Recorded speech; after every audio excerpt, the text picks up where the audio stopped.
نن چې محترمو زمونږ کوم وظیفه ده انتهایی مفید او انتهایی لاجواب وظیفه ده چې کله موږ په یو مشکل کې راګیر شو په یو تکلیف کې راګیر شو انسان دومره زور انخلی دومره کوشش کوي چې دغه تکلیف نه د هغې مصیبت نه وځي خو بیا هم په دغه تکلیف او دغه مصیبت او پریشانۍ او مشکل کې را پرېوځي ګیر شي پکې د وتو لاره نه معلومیږي ده په داسې حالاتو کې محترمو د وظیفه انتهایی لاجواب او انتهایی پاورفل ده مولانا شاه محمد اختر رحمت الله علیه هغوی محترمو دا وظیفه راښودلې ده ډېره زیاته برکتناکه وظیفه ده چې چا په ژوند کې دا وظیفه کړې ده خامخا مراد ته رسېدلی دي ستاسو یو مقصد دی یو حاجت دی نه پوره کیږي د هغې د پوره کېدو لپاره انتهایی مجرب وظیفه ده محترمو دا وظیفه په ژوند کې د خامخا دا وکړئ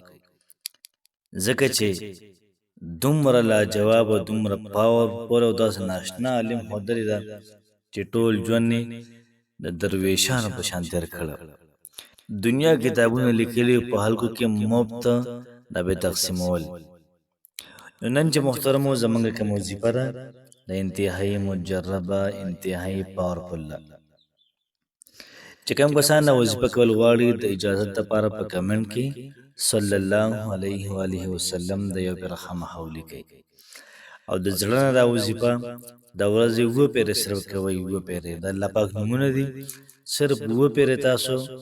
دا نومونه اخلئ او کوم کار دپاره کوئ انشاءالله العزیز الله پاک په فضل باندې به دغه مسله دغه کار په ښه طریقې سره انجام ته دا رسیږي نو که ستاسو د کاروبار مسله وي او کاروبار چلیږي نه نو دا وظیفه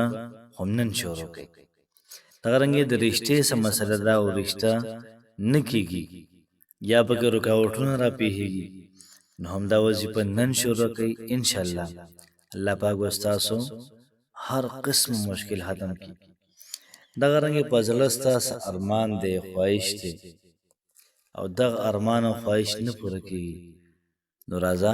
هم دا وظیفه نن وکړئ انشاءالله العزیز الله پاک به ستاسو حالات سم بهتر کړي وظیفې ترتیب او طریقه کار به داسې شي چې تاسو به روزانه 7 پیرې درود شریف ووایئ 7 پیرې چې کله تاسو 7 پیرې درود شریف وویلې بیا به د هغې نه بعد تاسو د الله پاک دا نومونه ووایئ یا سبوح یا قدوس یا غفور یا ودود دا څلور نومونه د الله پاک دا به تاسو روزانه 7 پیرې اخلئ 7 پیرې یا سبوح یا قدوس یا غفور او یا ودود دا به تاسو روزانه 7 پیرې دا وظیفه کوئ انشاءالله العزیز د مشکل نه مشکل ترین کار به دې اسانېږي که چېرته یو ځای کې د جاب انټرویو ده په هغه ټایم کې هم تاسو را وظیفه کولی شئ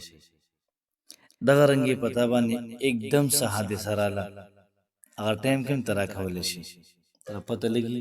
څه مشکل در باندې راځي هغې نه مخکې دا وظیفه دا کولی شي محترمو یاد ساتئ وظیفه انتهایی د کمال ده په خپله هم وکئ ملګرو سره هم شیر کړئ الله پاک مو خوشحاله آباد ساته السلام علیکم ورحمت الله وبرکاته